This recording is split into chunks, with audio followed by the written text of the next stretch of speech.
Hey, now's your chance to register for CES 2025. It's in fabulous Las Vegas, January 7th through 10th. At CES 2025, the greatest minds in business, the most powerful brands, and the most impactful technology are all converging in one place. What are you waiting for? Dive into the most powerful tech event in the world, where what ifs turn into what is. And that is very sophisticated wordplay. So visit ces.tech to learn more and register today.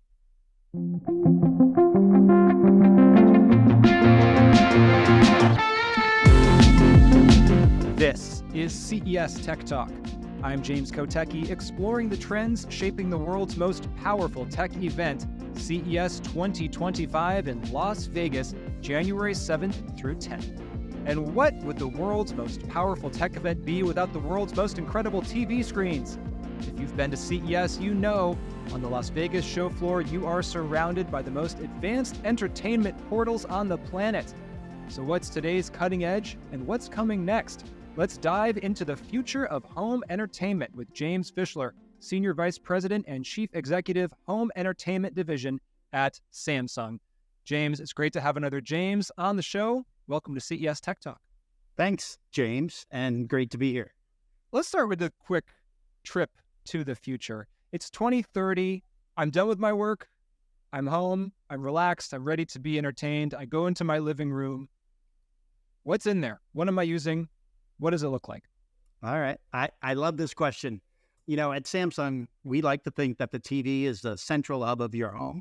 And the vision for home entertainment experience from my standpoint in the future is a setup that's even more customizable and intelligent and intuitive than it is today. It responds to your preferences or routines, and it works for you wherever, however, whenever you want it to, and inside or outside or on the ceiling, and it kind of takes the guesswork out of your day-to-day. So as I think about 2030, only 6 years away, I'll take a step back. So you're at work and you hop in your car. In your car is an interactive dashboard of traffic and things like that. And either the car knows that you want to go home because you do that every day and it's intelligent and AI has made that recommendation, or you say, hey, Bixby, I'm heading home, and your map or Waze shows up. When you do that, your car is now connected to your home in the future, and your AC sets itself at the appropriate temperature that it has learned over time from you. As you pull into your driveway, of course, your house knows that it's you. Your garage door opens, your lawn lights come on, whatever other things you normally do. Bali, which is our personal assistant robot that we introduced last year at CES, greets you at the door and follows you into the kitchen because it knows you're going to make dinner. And as it follows you into the kitchen, maybe it projects the remaining minutes of the Monday Night Football game on any surface alongside the recipe that you're going to cook for dinner. And can we pause here as we're making dinner and just describe what the robot actually looks like? Are we talking about a humanoid, a little guy with wheels? What does this robot look like? Yeah, so Bali is, I would say, a round ball about 28 inches in circumference, maybe a little bit more, a couple of projectors built in, AI can use as a projector or display device, a personal assistant, a friend for me, because I don't have many, and, you know, really just to enhance your life in a home setting. I can't believe that that's true about the friend thing, but the robot thing is very interesting. I mean, should people be picturing, were you at all inspired by BB-8? Do you get that a lot from the BB-8 character from Star Wars? Yeah, it's interesting, and I still don't know. I've been in this industry for 30 years, and I don't know if movies inspire technology and innovation or if it's the other way around, but certainly similar devices that you've seen in, you know, any sci-fi for sure. And we're in 2030, so maybe it is a different form factor as well. Okay, so I'm in the kitchen now with my beautiful robot orb projecting the football highlights of last night, and what happens next? Yeah, so then you finish eating and you head into the living room, and your TV that was off now turns on because it recognizes someone's in the room, but it also recognizes that it's James. And so it, you know, knows what settings you like at night. And because everything's connected, the lights turn down, the blinds closed, things like that, that today most people maybe press a button or manually do. And then the TV asks you, hey, James, do you want to keep watching the game that Bali was showing you? Or would you prefer a movie tonight? And James, maybe you say, yeah, surprise me with an action comedy like Happy Gilmore 7. Again, we're in 2030. So I'm sure there's more coming. But Adam Sandler's been busy, so that makes sense. Or maybe the TV says, hey, Sally, a family member, watched this recently. Do you want to watch it so you guys can talk about it? Or your classic 80s film. And of course, it upscales it because it's AI and makes it an amazing experience. Your soundbar calibrates based on what you're watching, right? No longer is it movie or music, but it's calibrated specifically to the TV you're using as well as the content you're watching. You watch the rest of the movie or show, then the movie wraps and credits roll, and your screen automatically changes modes into maybe art mode as you get ready for bed. So, James, in reality, I think Samsung is making strides towards that future today, obviously. Some of those features are available today. Some, maybe I use my own imagination, but a lot of that technology is in our TVs today. We constantly innovate to deliver unique solutions, sometimes before you even recognize that you need them or want them. There's still a ton of work to do, but that's how I see life in 2030. And so we can imagine screens everywhere. We can imagine, as you said, the robot is projecting things onto surfaces. So there's not necessarily a screen, but it can just project things onto surfaces. So is the distinction of having, one big old TV screen, and maybe we won't even call it a TV screen or just a screen in the living room, still a meaningful one from the perspective of, I don't know, that's where most of the computing power is, that's managing all of the other things that we talked about, or there's just something important and powerful about having that big screen in the room? Because I can also imagine, I have a screen in my office. I mean, I can imagine putting work onto the living room screen at sometimes, taking Zoom calls there. I would do entertainment things on my office computer or in my bedroom or whatever. So there's obviously a blend here, but there's something about the primacy of the big screen. Yeah, I'll date myself a little bit. There's a difference between a lean forward experience and a lean back experience. And web TV from many, many years ago, I think was the first time everybody realized that not everybody wants to do their email in the living room where everybody can see it, right? Or that. But during 2019 and 2020 and 21, I think we learned that the technology that existed in our devices could be used for lots of other things. And it went from a nice to have to something you really need. And I see that continuing to evolve. One thing has remained pretty constant for the last 20 or 30 years that I've been in this industry is consumers always want bigger screens. And I don't imagine that's going to change. I do think, James, you're right, though, that it's going to evolve. And the way you and I think about it today, maybe it changes. And hopefully later in our conversation, we'll talk about, transparent screens and things like that will certainly change the landscape. But relative to maybe how TVs are today, there's 17 billion connected devices in the market today, I think, in the US, and the average home has 20 or 25 of them. And it's consistent. The message is, but it's too hard to connect or use everything, right? And there's too much complexity. So people want all of their devices to be connected, but it has to change because your tech has to work better together. And I think the work that the industry is doing around Matter, and Matter being the connective tissue between devices, will allow everyone to maybe innovate in a new way without just trying to build an ecosystem that only your brand, operates in. And I don't think consumers want that. So if you put the consumer first, you come up with things like Samsung Smart Things, right? Which is, for lack of a better term, an open ecosystem. So it definitely works better with Samsung devices or unlocks additional features when you connect to Samsung devices, but it works with many other brands as well, right? So, today, Smart Things on your screen will allow you to see the ingredients in your fridge, when your laundry's done, or who's on your door. And it's an open ecosystem, just like our solar remote, right? We open that technology to anybody that wants to license it, right? We don't need to keep our hands so tight on everything. Our TVs pair seamlessly with Philips Hue lights, Ring doorbell, and right, and so much more than that. And so I think we'll see that continue to evolve. Certainly at CES 2025, you can see a lot coming together around that.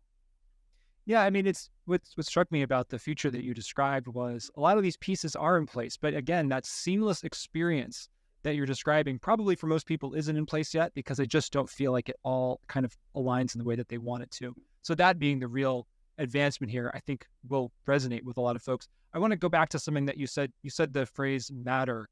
I want to make sure we articulate what that is. Is that's the proper name for a set of standards or a standard for these things working together, right?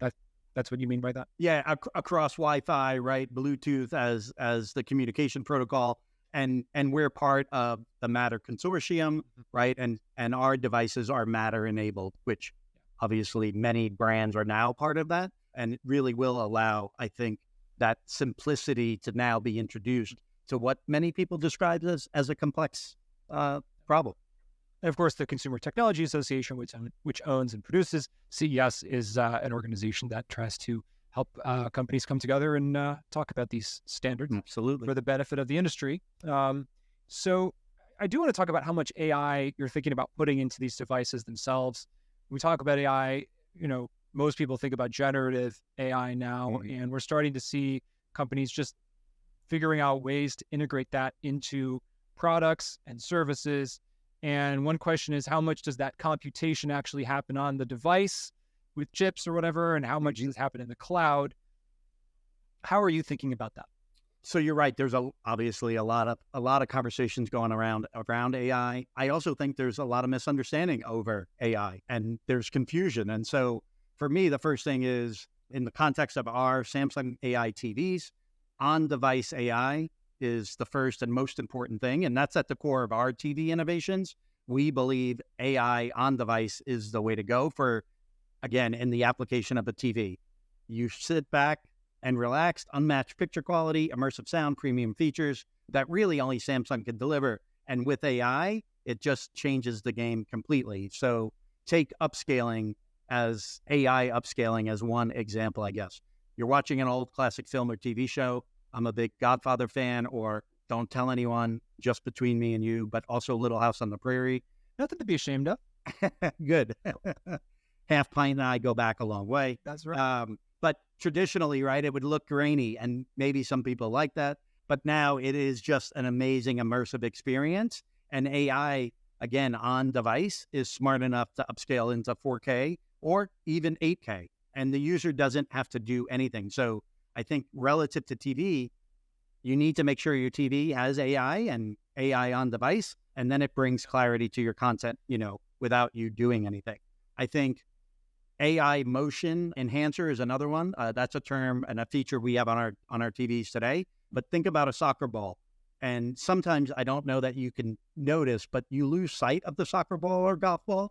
And again, using on-device AI, now you can follow that ball or hockey puck anywhere it is on the screen. And when you see this demonstration side by side, it is clear you don't want to watch anything without AI motion enhancer. One thing that people speculate about is a future where content is automatically generated to my exact taste. I'll sit down in front of the TV and say, make me a 1930s era film noir crime drama starring these particular kinds of people, and it has a plot twist about halfway through. And the generative AI at this point, again, we're saying 2030, is advanced enough that it just creates that entire movie. Never been seen before by anyone, was made specifically for me in that moment, and it knows exactly my taste because of everything else it already knows about me. Are you imagining or laying the technical groundwork for a future of something like that? From my perspective, I don't know that I know I haven't thought of it like that. I am going to make some popcorn, though, and come over to your house because I want to watch that same movie. It sounds great. I think maybe we get there, and certainly on apps and online, right? You can do some of that stuff today. Whether or not that becomes a new medium that everybody wants to watch, probably, at least initially, would deliver maybe a lackluster experience. But, today AI can make recommendations for you, right, of traditional content, if you will, can make recommendations where you want to watch it. Some of the things I think we'll see, and again, as you lean into 2025 CES, imagine you're watching a football game and It makes a recommendation on what food because it knows you're watching a football game. So think tailgating menu or things like that. And maybe a food delivery service. Maybe AI recommends your local place that could deliver. I think some of the work that Lionsgate has talked about as well around AI will probably change the landscape as well. And I think that's maybe where you were going with that. But I think it'll certainly change how we watch content, where we watch content, and certainly what we watch. You mentioned the picture clarity and being able to see things very clearly. How much better can screens realistically get? Like, how close are we to the maximum of what the human eye can actually perceive? Is it kind of an asymptotic kind of experience where you can just get closer and closer, but it's harder to get that last little bit and it kind of gets harder and harder? Does that even matter to people? Where are we with that? It definitely matters to people. If you look at the top 3 reasons people buy TVs, right? Bigger screen, better picture quality, and then number 3 can change depending on the type of purchase. I think we will never see a maximum where there's a finite enhancement to the experience. I think maybe picture quality, where 8K, will there be 16K or something more? Absolutely. Our micro LED, right? If you read some of our releases on that, is infinite resolution. And there's a lot of debate over what that means, but I'm convinced, James, that we will never stop seeing innovation change the way we experience a display device. The type of device, the form factor, the shape, that will continue to evolve and we'll continue to innovate there. But I think we're just scratching the surface, especially with AI, right? To your point, now it becomes easier to customize and personalize. And today, the difference between 8K and 4K is almost like VHS to DVD, right? And again, when you see it side by side, you realize the improvements that can be made from even a 4K, who many people now live and breathe every day. I want to tie my next question to another episode of this very podcast, which was about gaming. And obviously, these games are showing up on the screens and the devices that Samsung is bringing into our homes. Where do you see the cutting edge of technology as far as what you're able to offer gamers? What should gamers be excited about, let me say, with what Samsung is bringing to bear in 2024, 2025? Love that question. I wouldn't call myself a hardcore gamer by any means, but I love to game. And I think before I say, or I answer your question, I think I take just a step back, right? There's 190 million Americans that if you ask them, they would say they're gamers or enjoy video games. And 60% of the population games once a week, at least for an hour. To me, that's mind-boggling. Like, that's a lot of games being played. And then there's so many different kinds of gamers, as you know, casual, hardcore, mid-core.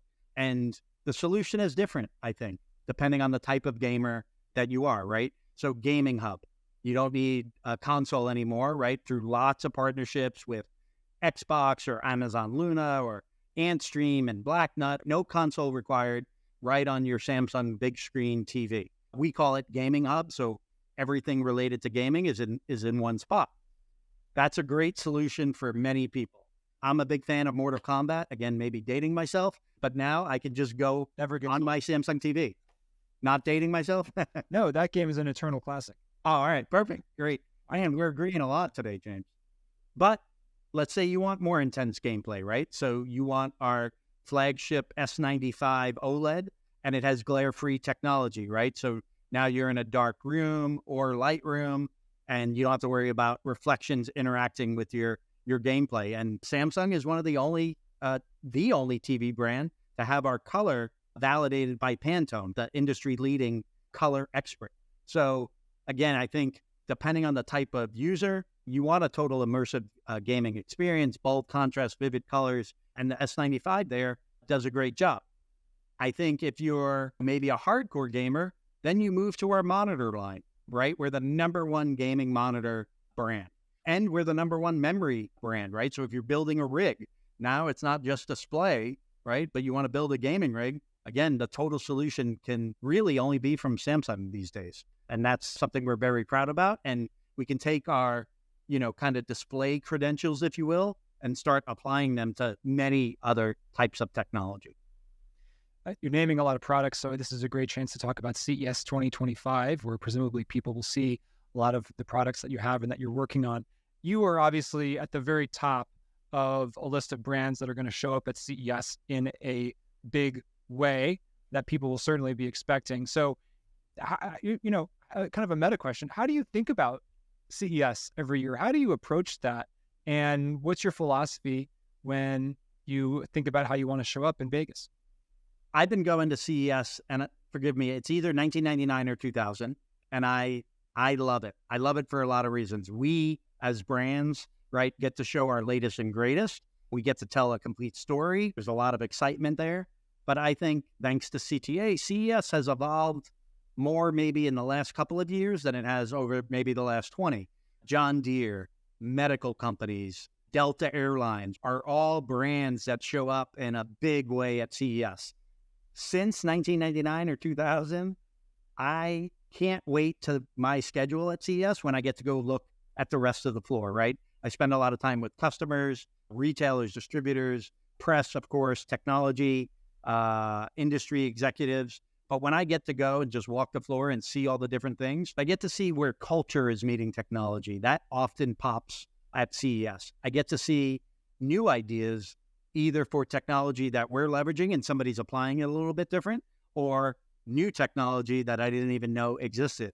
Of course, I try to get into the back rooms of some of the brands that are out there, just again to see maybe what's not ready for public viewing, right? But people want to share it with trusted technology advisors like Samsung. So if you think about IFA that just concluded and some of the things we showed there, I think that maybe tips our hand a little bit, but that's just the beginning of what I think you can expect to see from Samsung at CES 2025. And when you get a chance to walk that show floor and look at other technologies, beyond the Samsung area, what are some of those other technologies? What's something on the frontier that you're really looking forward to seeing, maybe how you can work with it or bringing into what you're doing or just excited about? We have this phrase called screens for all. As I personally think about that, it means a lot to me. One is, of course, my job and big screens for everybody and all of that and all the tech and innovation we talked about. But I also think it really ties nicely to accessibility. And so personally, it's a passion of mine to make sure we're taking accessibility where it really should have always been, but where it needs to go in the future. And I would challenge anybody listening to this podcast to reach out to me. If you're in the tech industry and you have an idea or you have a passion about making our technology accessible for everyone, let's do something together that changes the industry for sure, but the world as well. And I'll just cite a couple of examples. One is for folks with sight impairment. We have a feature called Relumino Mode, which allows folks with a sight impairment to look at a Samsung TV in a whole new way. We've brought in people with accessibility challenges, whether it's sight or hearing or other. We bring them into the product planning process, right? What are the challenges? What are the opportunities? What would excite you? And not just like a focus group, right? But really part of the process. And I think we need to do more of that at Samsung for sure. But I think as the industry at a whole, Matt Adder at BizPro, I think is his name, company name. He once said to me, ATMs have Braille on them, but not all blind people read Braille, right? So, yep, check the box. These are ATMs are, for people with a sight impairment, but that's not enough. It doesn't address everything. And I would love to get to a place where all of our products are accessible to everybody. And it's not, oh, you got to buy this one product, right? It's just standard. It shouldn't be something anybody has to think about. Whatever my disability or challenge is, this product works for me. And again, innovation for all, screens for all, I think is the beginning of that. When you are going through this process of building in more accessibility, do you find feature upgrades then that folks use who might not have identified with needing those features before they existed, but then once they exist, and they exist for other reasons for people who really do need them, then a lot of other people like those features too? Absolutely. Closed captioning is a great example there, where sometimes it shows up on top of something you want or on the ticker on the bottom of a channel. And so again, AI plays a role there. And that feature that I think announced, I forgot if it was last year or this year, that feature people can't talk enough about, right? Or easy pairing of headphones to your TV without having to go into a menu and click Bluetooth, right? You open up your charging cradle, it recognizes the device. And again, that technology, although driven out of headphones and TVs, right, is now showing up with hearing aids. And again, like something maybe not originally thought of in the design process, but clearly an innovation that pays dividends. And the closed caption thing that you mentioned is the ability to put the words in a less obtrusive place in certain contexts. Is that what you mean by that? Yeah, and move around the screen depending on, again, AI knows now what's on the screen. Let me find a place that's unused on the screen and move closed captioning there. And gosh, I'm just thinking about for that kind of technology for, everything I see on social media needs to be able to play on mute as I'm scrolling through it. So everyone just puts captions on their videos. And so it seems like that's a no-brainer. So one thing, as we're talking about form factor here and the way that these screens actually look, you mentioned transparent screens. If I go into a house in the future, is that the majority of what I'm going to see? Are we going to see transparent screens in certain kind of select use cases? Will I still recognize most screens when I see them? How should we be thinking about how these things look, especially when they're not being used as screens? CES 2024, I was on stage and talked about transparent micro LED, and we announced it at CES 2024 for the first time in the world. No other brand has done anything like that. And I think the possibilities are really endless in the applications. So sure, conventional TV no longer needs to be a black box on your wall, right? And just see through whatever is on the wall behind it, the color or the painting or whatever it may be. I think as we think outside of conventional TVs, imagine you're at a baseball game and you're sitting in a box, and on the glass there, you can see the stats of the game that you're watching while you're watching the game. I think you wake up and you look outside. Yes, you can see what the weather is through your window, but now you can have all of the weather forecast overlaid on your screen, which is your window to the outside, right? So there's a ton of applications there. I think it's about blending seamlessly into whatever configuration or size, and you're getting crystal clear picture quality, which, of course, is what we strive for here. Well, James Fischler of Samsung, thank you so much for helping us see through your window into the future. Really appreciate you joining us today. James, thanks so much. It was a ton of fun. Well, that's our show for now, but there's always more tech to talk about. So if you're on YouTube, please subscribe and leave a comment. If you're listening on Spotify, Apple Podcasts, iHeartMedia, or wherever you get your podcasts, please hit that follow button. Let's give the algorithms what they want. You can get even more CES and prepare for Vegas at ces.tech. That's ces.tech. Our show is produced by Nicole Vidovich and Paige Morris, recorded by Andrew Lynn, and edited by Third Spoon. I'm James Kotecki, talking tech on CES Tech Talk.